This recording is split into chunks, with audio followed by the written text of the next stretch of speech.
When I looked at those 138 zeros, I said this is better than our confirmation of the second law of thermodynamics. As a physicist in the audience can tell you, there's about 1 chance in 10 to the 80th that you can get heat flowing from cold bodies to hot bodies rather than hot bodies to cold bodies. And if you think about that a little bit, it could scare you. I mean, some of you have glasses here with ice in it. You know, the air molecules in this room are all different temperatures. Some of them are above the freezing point of water, some of them are below the freezing point of water. Not very many, but a few. There's a finite possibility that all the air molecules in this room that are below the freezing point of water could migrate in the vicinity of where you're sitting right now and freeze you to death. And if you care to work it out, it's less than 1 chance in 10 to the 80th that will happen. Well, none of us wakes up in the morning worrying about a reversal of the second law of thermodynamics. That possibility is so tiny, we don't really give it a whole lot of concern. But what I recognize as a 19-year-old, I demonstrated just based on 13 statements in this book, let alone the 3,500, that this is 10 to the 58 times more reliable than the second law of thermodynamics. And since I gambled my life on the second law of thermodynamics every day, every second, the only rational response I felt was to make a similar commitment based on the message of this book. Now, I must give credit to the Gideons. They tell you exactly what you have to do at the end of every one of their little Bibles. And they give you a place to sign your name and to date it. They don't let you off the hook. And so I went through those 2 pages where they point out that you're not perfect. And I says, yep, I can understand that. I'm not perfect. But the thing that really got to me is that they stated that it was impossible to gain perfection, and the harder you try, the more you're going to recognize that. And I says, that's me. Because ever since I was 17, I was doing everything I could to lead a moral life. And the harder I tried, the more miserable I felt. And the Gideons pointed out that that's simply evidence that God's standard of morality is perfection. And he gave us this conscience so we would realize what that standard was and realize our hopelessness in meeting that standard. And that's why he sent his son Jesus Christ to live a perfect life, to die on the cross, to pay the penalty for imperfection, so that if we choose, we can gain that freedom from the penalty of our sin. Sounded like a good deal to me, so I signed my name, I dated it, and began to tell people at the University of British Columbia what had been going on in my life the past 2 years and why I had come to this conclusion. And I did have a few occasions to talk to my fellow students and professors about the Christian faith and to persuade some. But when I came to Caltech, I found there were Christians everywhere. That place was loaded with Christians at all levels, faculty, graduate students, undergraduate, support staff. And that eventually led me to take up a position at a church, and just 8 years ago to establish an organization, Reasons to Believe, where we function as a small group of scientists that study the frontiers of scientific endeavor to discover new tools to convince people that indeed the God of the Bible created the universe. And if you want to keep up to date, we put out a free newsletter about these recent scientific discoveries that add to the weight of evidence for the God of the Bible. They told me to end at 12:25. That's the time now. I'd like to entertain any questions or comments that you would have on any issues pertaining to science, faith, and the Bible.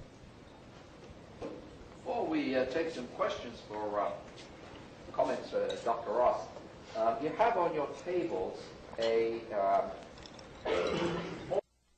fact. Right. I have a question about somewhere in the Old Testament it talks about the sun standing still, so the army could go around and mop up the battle or something. Can you comment on that? Okay, the question had to do about the text in Joshua that talks about the sun standing still. Okay, it's written in Hebrew. The whole Old Testament, except for a couple of chapters of Daniel, is written in Hebrew. And if you check the Hebrew structure of that sentence, it could be an extended period of darkness or an extended period of light that adds up to about 24 hours. So you can't tell from the text whether Joshua needed it to be dark and cool or bright so that he could see. So it could go either way. The other thing you pick up on is that this may be a phenomena that was isolated just to the valley where the battle was taking place. And my wife and I have been to the actual location, and you've got a ring of hills surrounding the battlefield.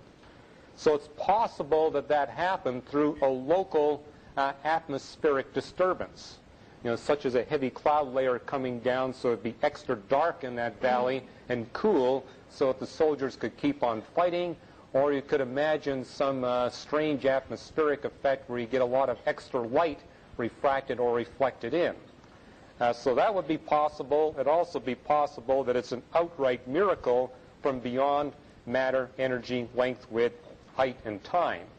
Some Bible interpreters have suggested the Shekinah glory of God himself in the spiritual realm was responsible for that extra light. So there's two ways you can look at it. A local natural phenomena taking place with supernatural timing, or an outright miraculous event from beyond space and time. What might be more interesting is Hezekiah's sundial in the book of Isaiah and 2 Chronicles, because there it speaks about a similar event where the shadow of the sun went back 40 minutes on the sundial. And this time it was witnessed not just in one place, but in two places, Jerusalem and Babylon. And so that virtually eliminates the possibility of some local atmospheric explanation. There I think you'd have to appeal to an outright miracle from beyond space and time. But by the way, it's a simple rumor that JPL scientists have confirmed the event. They have not.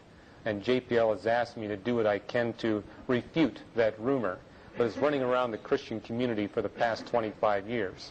There is no confirmation from JPL or NASA that this event actually took place, but neither is there any confirmation that it did not take place. You can't argue one way or the other based on the science. Yes? Can you tell us anything about the wise men traveling towards the star and any speculative confirmation about that phenomenon actually happening? Okay, the question was, what about the wise men and the Star of Bethlehem? We have a 3-page handout. It's free, so if you contact us, you'll get all the details on it. But let me be quick about it. Number one, there's probably more than 3 wise men. The text doesn't tell you how many, but it was a large enough entourage that it put the whole city of Jerusalem into an uproar. So I think it was quite a large contingent of wise men from the east. The other thing we note is they did not know the location of this event. They only knew the time. The reason they went to Jerusalem was to inquire of the Hebrew scholars there to find the location of this new king. But they did know the time. You say, how come they knew the time and the Jewish scholars didn't? Well, there's only one passage in the Old Testament that predicts the coming of the Messiah, the timing of the coming of the Messiah. And that's Daniel chapter 9. And if you read the book of Daniel, Daniel was one of the wise men from the east. And because he was a contemporary of the wise men, we would expect that the wise men in the east would be familiar with the prophecy of Daniel. So they knew the approximate time, because Daniel kind of roughed it out to about the approximate year in which the Messiah would arrive. And so at that time, they'd be looking for a sign. Now, it couldn't have been an extremely dramatic sign because it would have been recorded everywhere. And it couldn't be an extremely undramatic